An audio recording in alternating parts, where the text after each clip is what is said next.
کمزور لوگوں اور سخت لوگوں کی محبت بار بار تبدیل ہوتی رہتی ہے۔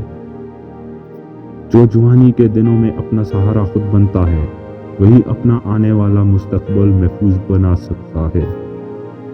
زندگی میں ختم ہونے جیسا کچھ نہیں ہوتا، ہمیشہ ایک نئی راہ آپ کا انتظار کر رہی ہوتی ہے۔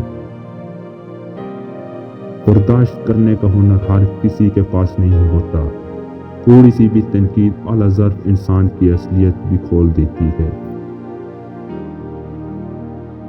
جب کسی کے لیے آپ کی ذات اور آپ کی بات بے معنی ہو جائے تو راستہ بدل لینا ذہنی اذیت سے بچنے کا بہترین طریقہ ہوتا ہے۔